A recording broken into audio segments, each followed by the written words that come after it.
Olá, seja bem-vindo a mais um Alesp Cidadania. O meu convidado de hoje é o deputado estadual Coronel Telhada, do Progressistas. Deputado, muito obrigado por visitar os nossos novos estúdios, as nossas novas instalações. É uma honra recebê-lo por aqui. Obrigado, eu agradeço o convite. Quero, em primeiro lugar, parabenizar a TV Alesp pelas novas instalações. Parabenizar o presidente da casa, também ficou muito boa, ficou muito bonito. Olha, padrão de primeiro mundo. Parabéns a todos aí. E a equipe, né, que eu sei que se esforçou muito para chegar nesse nível de trabalho. E desejar a todos um ótimo ano. Estamos começando um ano novo. É o primeiro programa que eu participo aqui em 2021.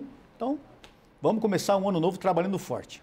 Deputado, vamos falar aqui do início dos trabalhos na Assembleia Legislativa, né? Em primeiro lugar, eu queria um prognóstico do senhor em relação ao ano de 2021. 2020 tivemos o PDO, né? Eu queria que o senhor falasse um pouco do PDO, que é os parlamentares em defesa do orçamento, e também do que esperar do PDO em 2021. Rapaz, esse ano de 2020 foi um ano difícil, né? Devido à pandemia, o mundo todo parou. E a Assembleia, como não seria diferente, acabou dando uma travada também. Mas acabou que nós criamos o grupo PDO, Parlamentares em Defesa do Orçamento. Na realidade, a ideia foi do deputado Sargento Nery, a quem nós achamos por bem que presidisse o grupo, até pela ideia, pela iniciativa dele. Ele é o presidente do grupo PDO. Quem criou o nome PDO fui eu. É uma lembrança de um grupo que existe na Polícia Militar. Mas aqui na Assembleia, Parlamentares em Defesa do Orçamento. Por quê? Quando nós tivemos a criação ou aprovação aqui do projeto de lei que falava da pandemia, nós notamos que o governo passou a usar de alguns subterfúgios que nós não encaramos de uma forma positiva. Porque a primeira coisa na pandemia foi a dispensa de licitação para se contratar serviços, comprar o que fosse necessário. E nós notamos que muitas compras estavam sendo feitas, eu diria, a princípio, de uma maneira exagerada. Aquilo causou um mal-estar em nós, deputados, e alguns deputados, nós éramos em 11 deputados, nos juntamos e achamos por bem montar esse grupo que faria o quê? Sairia a campo, verificando a realidade das coisas que estavam ocorrendo. Para vocês terem uma ideia, isso é público e notório, a imprensa noticiou à época. Na primeira missão nossa, na cidade de Itapevi, nós já constatamos uma empresa que tinha um contrato de 14.190.000 reais para que se fizesse 1 milhão de aventais cirúrgicos. Qual não foi a surpresa? O coronel Zé Paulo, meu chefe de gabinete, analisando uma documentação, ele constatou que essa empresa ela era estranha, porque na realidade a empresa, eu esqueci o termo lá, mas enfim, a finalidade dela... Era outra finalidade. Era para turismo, era gráfica, eram uns negócios que não tinha nada a ver com o avental cirúrgico. Aquilo causou uma estranheza e nós mandamos um grupo precursor averiguar a empresa e não foi a surpresa nossa verificar que aquilo não havia empresa. O local da empresa era na realidade a casa do cidadão que se dizia diretor da empresa. Essa casa estava até devendo aluguel, no final nós soubemos. E com base em todas essas informações, nós em 4 deputados, o Sargento Nery, a Adriana Borgo, o Márcio Nakashima e eu estivemos no local e constatamos que aquilo era uma fraude, que não havia empresa, que a empresa não existia, aquele cidadão, não me lembro o nome dele, e o que ele fez na realidade, ele conseguiu, não me pergunte como, ele conseguiu esse contrato de 14.190.000 reais e ele estava repassando o serviço, ou seja, era uma falcatrua geral. Nós levamos isso à rede social, a Rede Record inclusive noticiou na época, e o governador, tão logo ele viu que o negócio não tinha dado um problema, ele cancelou esse contrato. Então, primeira ação do PDO, 14 milhões já economizado do dinheiro público. E nós continuamos trabalhando, visitamos ao longo dessa pandemia 9 hospitais públicos, praticamente... Inclusive de campanha, né? Campanha, tivemos hospitais de campanha, hospitais já consagrados. Guga, nós estivemos em 9 UTIs, entramos na UTI, verificamos que a doença existe sim, a doença é complicada, é perigosa. Graças a Deus, do nosso grupo, praticamente, eu creio que nenhum fora o Sargento Nery, que teve logo no começo o Covid, eu acho que nenhum deputado acabou sendo infectado. Mas nós constatamos que aquele barulho, aquele terror que o governo fazia, da superlotação, que é um absurdo, o mundo vai parar, nós constatamos que aquilo era mentira. Os hospitais estavam com bastante uso? Sim, estavam cheios. Mas aquelas UTIs que eles diziam superlotadas, na grande realidade tinha 40% a 50% da ocupação. A única que nós notamos que realmente estava lotada era do Hospital Geral de Guarulhos, que lá sim estava 100% de ocupação, justamente onde o governo não estava investindo. Era onde o governo menos investia. Estranho, né? Mas culminou na nossa visita no dia, se eu não me engano, 4 de abril de 2020, nós fomos visitar o hospital de campanha do AMB, quando houve um problema muito sério lá. O secretário municipal não queria nos deixar fazer a visita, falou para a gente vir no outro dia. Nós falamos, não, nós não viemos fazer visita, nós viemos fiscalizar. Por que não? Não, porque nós vamos nos paramentar, enfim, teve um vulco-vulco, um empurra-empurra na hora, a segurança quis empurrar deputado, ficou um negócio, nós gravando ao vivo, praticamente no meu YouTube tem mais de 1 hora de gravação ao vivo, e ficou constatado, depois nós entramos e constatamos o seguinte, Guga, ali foi o pingo d'água, que dos 1.800 leitos ditos desde o começo da pandemia pela Prefeitura de São Paulo, que estavam sendo usados, na realidade, dos 1.800, só tinha 400 montados. Desses 400, tinha 200 e poucos ocupados. Isso eles disseram, porque nós não vimos 200 leitos ocupados. Davi estava lá comigo, quem esteve lá comigo constatou isso. Constatou-se que era mentira o que a Prefeitura de São Paulo dizia e o governo bancava.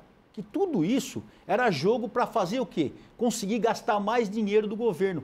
Porque nessa época, o governo de São Paulo já anunciava, já haviam aberto um chamamento de 594 milhões de reais para se contratar leitos em UTIs particulares, 3 mil, vou lembrar, peraí, acho que eram 3 mil leitos, não lembro, acho que eram 3 mil leitos clínicos e 1.500 de UTIs, acho que era mais ou menos isso.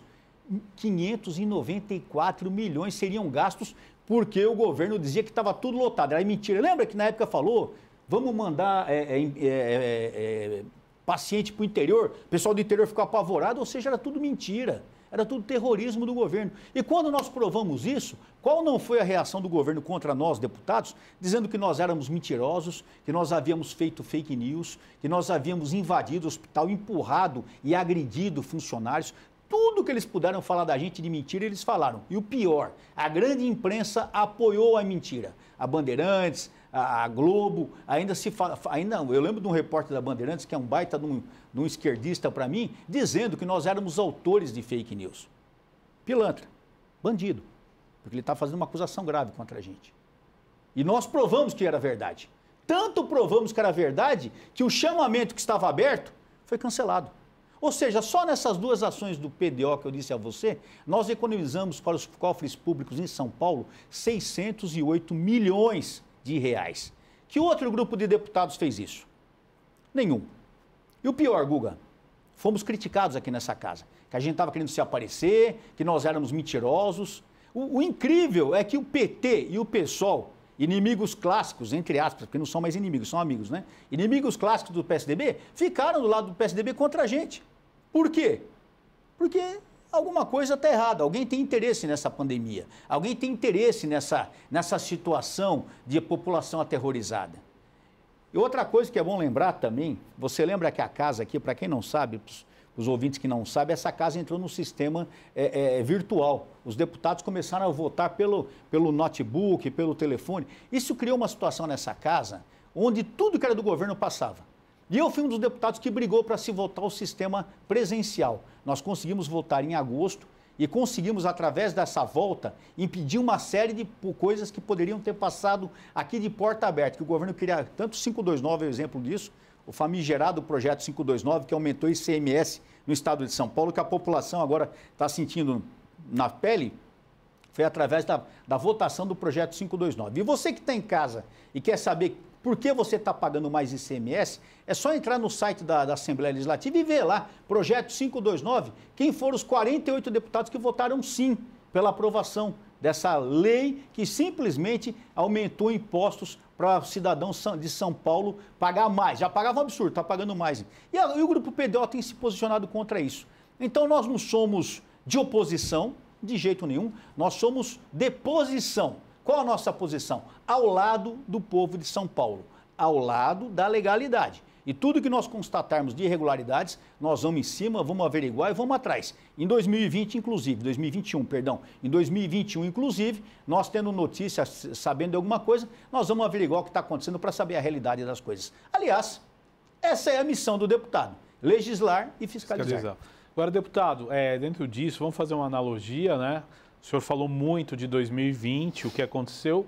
2021, entramos no ano aí, alguns estados do país aí passando por uma crise de saúde muito grande, né? Os do norte do país, por exemplo, Amazonas, né?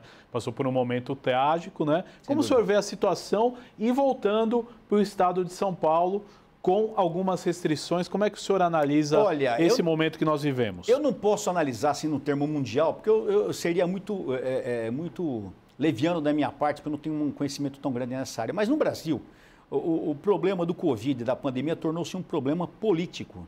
Tornou-se uma briga política, principalmente entre o governo estadual, o governo de São Paulo e o governo federal. Eu sinto muito por isso, porque quem sofre é a população. Quem está sofrendo é a população. Eu tomo muito cuidado para falar as coisas, porque dá a impressão que eu estou com raiva da pessoa. E uma coisa que eu sempre detestei em deputado, ou em qualquer parlamentar, foi aquele cara que grita, mas não traz resultado nenhum. Só grita, só fala mal de todo mundo. Então eu me policio muito para não fazer isso. Mas, infelizmente, aqui em São Paulo, o que a gente notou foi que o governo de São Paulo, em especial o governador, ele passou a usar a pandemia como plataforma política para 2022. Todo mundo sabe que a pretensão dele é ser presidente. Aliás, para mim, ele não ganha nem para presidente, nem para síndico de prédio, quanto mais para presidente do Brasil. Agora, é notório essa situação da vacinação, do negócio da China, dos negócios que ele tem feito na China. A gente não tem tempo aqui para falar dos absurdos que aconteceram no estado de São Paulo durante a pandemia, da compra de respiradores, que era uma compra de 550 milhões. No final ficou por 263 e não vieram nem 300 respiradores. Esse dinheiro foi jogado no lixo. Eu pergunto, quem vai pagar isso agora? Se eu perguntar para o governador, ele vai vir com um monte de desculpa, vai falar e não vai falar nada. Mas a realidade é que o dinheiro foi jogado no lixo. Então, o que eu vejo é que aqui no Brasil, infelizmente, a pandemia se tornou uma jogada muito forte politicamente. E a população tem perdido muito com isso. E a canalice está na situação de arrebentar o povo, terror na cabeça do povo. Pra você ter uma ideia, o pessoal de eventos, vocês são do mundo da televisão, do mundo do entretenimento, sabem que o pessoal dos eventos está simplesmente de 4. Tem pessoas que estão sem trabalhar há 10 meses. A gente sabe quantas grandes empresas fecharam, restaurantes, bufês, empresas mesmo de comércio em geral, quantas empresas fecharam porque não aguentaram essa situação. Os impostos continuam, as leis trabalhistas continuam, o pagamento de funcionário continua, só que o proprietário, o patrão, ele não está trabalhando. Onde ele vai tirar esse dinheiro? Simplesmente, inúmeras empresas quebraram. Quem sofre com isso? O povo que está perdendo emprego. Isso foi dito lá atrás pelo presidente. E todo mundo diz, não, vamos parar, isolamento total. E agora, no mundo todo, a gente sabe que todo mundo está se posicionando, ou está se colocando contra o isolamento. Nós temos visto movimentos na Europa até violentos, o que me traz muita tristeza, porque eu não quero isso. Eu estava falando com o meu amigo Zé Paulo hoje, e a gente falava que tem gente concitando a população a desobediência civil. Isso é muito grave, Guga. É um precedente Isso é muito horrível, grave. Né? Eu não quero desobediência civil. Eu não quero o pessoal se morrendo por causa do governador de São Paulo ou por causa do presidente do Brasil. Eu não quero isso. Meu filho é capitão da Polícia Militar, eu tenho sobrinhos, primos, eu sou policial militar. Nós somos os primeiros que vão para a linha de frente, os primeiros que vão derramar sangue. E eu acho que se a gente derramar sangue de uma pessoa por causa de política, todo mundo perde. Foi que nem o jogo do Palmeiras aí, os caras brigando Palmeiras e Corinthians, um cara morrer por causa de jogo de futebol, perder uma vida. Era gente boa, não era, não sei, não conheço o rapaz. Mas é a mesma coisa política. É de direita, é de esquerda, não interessa. Se você perder uma vida, eu acho que nós perdemos muito enquanto democracia. Sabe? Então tem gente que fica concitando, vamos rebelar, vamos para a rebelião, vamos tomar o STF e tal. Não é assim que faz as coisas, não é assim. Porque o que mais grita que quer essa situação, é o primeiro que vai vir criticar depois. Ou o primeiro que vai se acovardar, enfiar o rabo no meio das pernas e falar, eu nunca quis isso. Só que nesse momento está gritando. Então eu não quero que a gente chegue numa situação em que haja derramamento de sangue, em que haja desordem. Eu quero a paz, eu quero o conciliamento, eu quero as instituições fortalecidas, mas é necessário para isso que o governo respeite o povo, é necessário que o governo respeite essa casa, porque essa casa não é respeitada pelo governador, tá? Então, vamos ver o que esse ano vai nos trazer. Vamos ver. O governador proibiu aí de uma maneira absurda, ridícula, de final de semana volta para a fase vermelha. Quer dizer, o Covid da meia-noite às 6 todo dia ele volta, fase vermelha. Final de semana ele volta. Feriado prolongado ele volta. Pô, meu, é ridículo isso. É uma sacanagem isso. Não é ridículo, é uma sacanagem. Quem está perdendo é a população. Não pode continuar assim. Então, dizem que a voz do povo é a voz de Deus. O governador Dória tem que entender que ele, então, não está ouvindo a voz de Deus. Isso vai custar caro para ele. Agora, deputado, o senhor, no final do ano passado, junto com o PDO, protocolou aqui na casa o impeachment do governador João Dória. Vocês pretendem, esse ano, ter alguma outra ação em relação a isso? Olha, nós protocolamos 2 pedidos de impeachment contra o governador João Dória. E eu estou analisando aí seriamente algumas propostas que têm acontecido. Aí nós estamos, nosso grupo já está analisando e tenho a certeza que se a gente verificar ou constatar alguma irregularidade, algum crime de responsabilidade, eu entendo sim que é caso de entrarmos com impeachment mais um impeachment contra ele, né?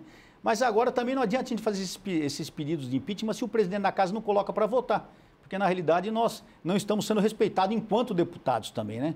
Já são vários pedidos que entraram, nenhum deles prosseguiu e não foi nem levado a plenário, não foi nem discutido o assunto. Quer dizer, a impressão é que aqui nós temos uma situação em que um manda, os outros obedecem. Mas nem no quartel é assim, mas na Assembleia está sendo. Isso é muito ruim para a democracia. Exato. Agora, voltando aqui um pouco para casa, o ano passado teve uma reivindicação muito grande dos aposentados e o PDL 22. Gostaria que o senhor falasse um pouco sobre isso. O PDL 22, ele está procurando acertar, regularizar a situação do prejuízo que os aposentados acabaram tendo. Quando foi feito no final do ano, foi colocado para ser votado, eu acabei sendo o relator do PDL. E votei a favor do PDL, sim. Isso causou um mal-estar muito grande, porque muitos deputados já tinham acertado que não era para votar, mas eu entendo que tudo que é a favor do povo, essa casa tem que estar do lado do povo. Ela tem que atender os anseios do povo. E eu fui relator do PDL, votei favoravelmente ao PDL. Ele foi para plenário, mas acabou por uma manobra regimental, ele acabou não prosseguindo. Então, esse ano ele deve ser discutido, ele deve voltar à pauta. E é uma coisa que eu entendo da seguinte maneira. Era uma coisa desnecessária para o governo. Ele poderia ter trabalhado de uma maneira mais calma, mais conciliadora, com mais paciência, com mais explicação. Poderia até ter tomado as atitudes desgastantes ou desagradáveis que tem que se tomar em determinados momentos, mas de uma maneira mais correta, mais política, mais ética, não do jeito que está sendo feito. É feito, chega na madrugada, resolve na madrugada, volta na madrugada, no sentido que é feito por vários panos. Isso é muito ruim. Não deve ser assim e eu não trabalho dessa maneira. Eu trabalho sempre visando o melhor para o povo de São Paulo. Agora, o senhor foi um dos deputados aqui na casa que votou contra o orçamento, né? Sim. Gostaria de saber o porquê, quais os argumentos, o porquê o senhor tomou essa medida. Bom, eu votei contra o orçamento de São Paulo principalmente devido a não ter apoiado de maneira adequada a segurança pública e a saúde. Deixou muito a desejar, né, principalmente nesses 2 aspectos. Um ponto que foi uma pedra ali no sapato, que mais uma vez o governador Dória dá um tiro no pé, foi quando ele aumenta a verba de publicidade. Praticamente 75 milhões, foi isso? Eu não lembro, é isso, né? 75 milhões, mais ou menos isso, mas não lembro exatamente.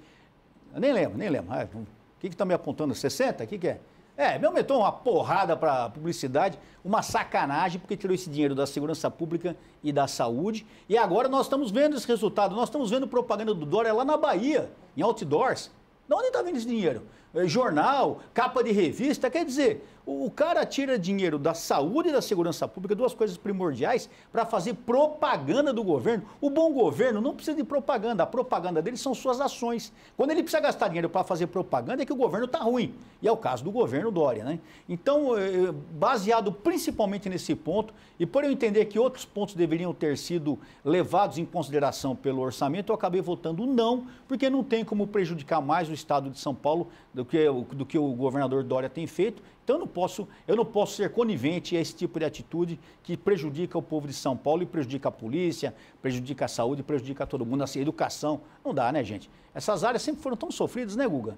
E o governador que prometeu tanta coisa na campanha não está cumprindo.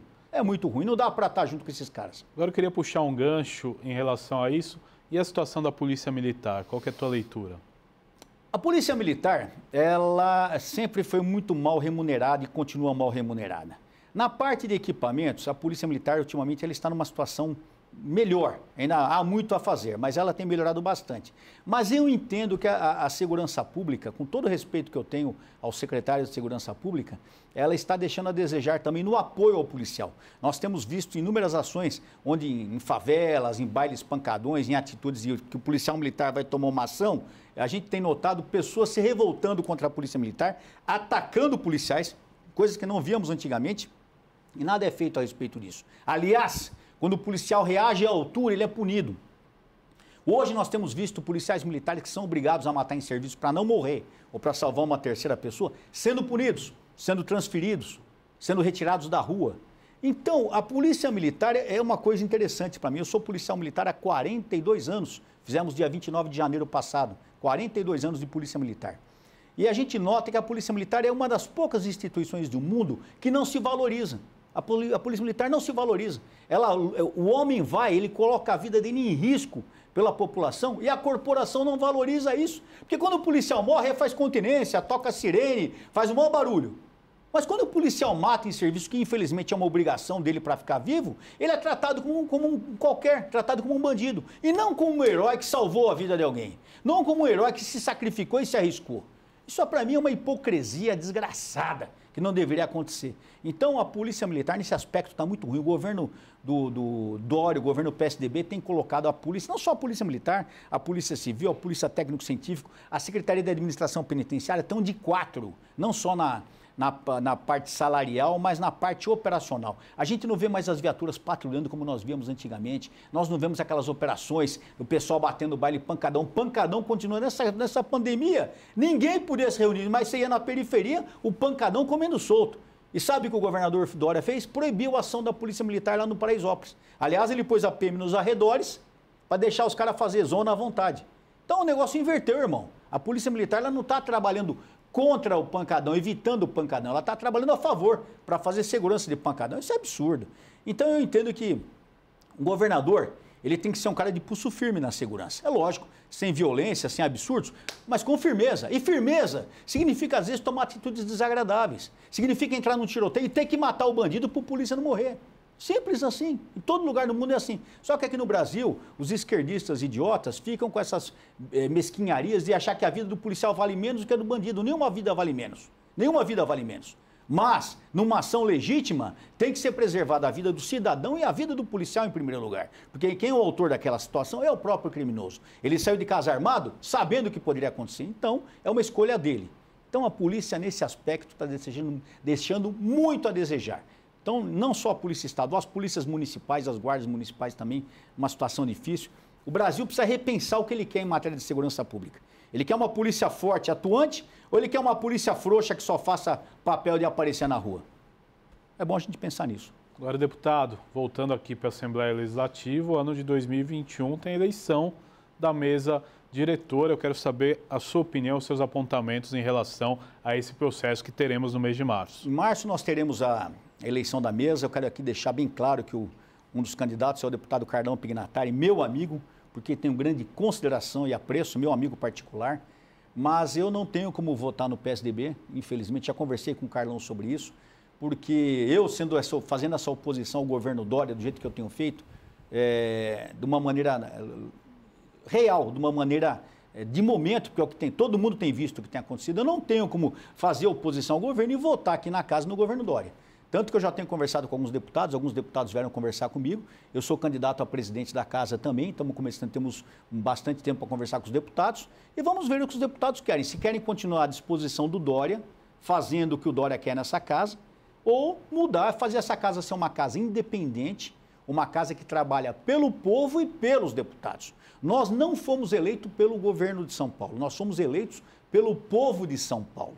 Então eu entendo que essa casa tem que ser totalmente independente. É lógico, chegando projetos do governo que sejam de interesses da população, que sejam para o bem da população, é lógico que nós vamos votar a favor. Mas, chegando alguma coisa que a gente sabe que vai atrapalhar a vida do cidadão, nós temos que nos colocar contra. Mas não é isso que acontece.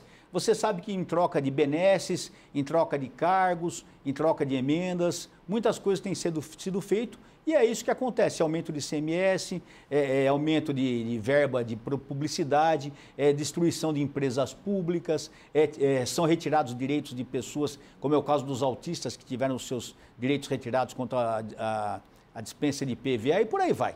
Então eu quero dizer que eu também sou candidato a presidente dessa casa, vamos concorrer forte e está na mão de Deus, os deputados que vão escolher o que eles querem, ou uma nova cara nessa casa, uma nova postura de independência contra o governo estadual, ou vamos ficar na mesmice brigando aqui, só para falar que está brigando, porque na realidade quando você vai para plenário, sempre tem 48 votos que já estão coniventes com o governo e o governo acaba levando tudo. Isso é muito ruim para casa, isso é ruim para a democracia, mas principalmente é ruim para o povo de São Paulo. Agora, deputado Coronel Telhada, outro assunto, no ano de 2021 foram suspensos aí os concursos públicos no Estado. Eu quero saber o impacto que isso dá à Polícia Militar. Daria um impacto muito forte, Guga, mas acontece o seguinte, como eu disse, eu sou um crítico ao governo Dória, mas o que é certo tem que ser dito. Ele atendeu os anseios que nós pedimos, outros deputados pediram também, quanto à liberação dos concursos para a Polícia Militar, não só para soldado, como para academia também. Então já estava previsto um ano passado, que já foi liberado, 2.100, se eu não me lembro, não lembro os números exatos, 2.100 soldados, está entrando mais de 1.000, 2.000 agora também, no meio do ano de 2021, e mais 190, se eu não me engano, para a Academia do Barro Branco. Então a Polícia Militar foi atendida, a Polícia Civil também está sendo atendida nos concursos que estavam abertos. Seria interessante que a Polícia Técnico-Científica tivesse seus quadros completados, a Secretaria da Administração Penitenciária, que passa por problemas urgentes de efetivo, mas quanto à polícia especificamente nessa área de concursos, o choque não foi tão impactante porque resolveu se acertar e esses concursos prosseguirem, então menos mal. Mas na saúde, na educação, nós temos um problema sério porque existe o recompletamento normal de pessoas que se aposentam, que saem dos quadros e havendo esse déficit de efetivo é muito ruim porque quem fica sobrecarregado de serviço, já não dá conta com o número insuficiente. E nós vamos aumentar mais ainda, tendo menos gente. Então, eu acho que seria interessante o governo rever esse decreto, rever essa postura, no sentido de reabrir, sim, os concursos para recompletar os cargos públicos, porque quem precisa desse cargo público? É o governo? Não, é a população. É a população que precisa de médico, precisa de professor, precisa do policial, precisa do fiscal, precisa de todas essas coisas,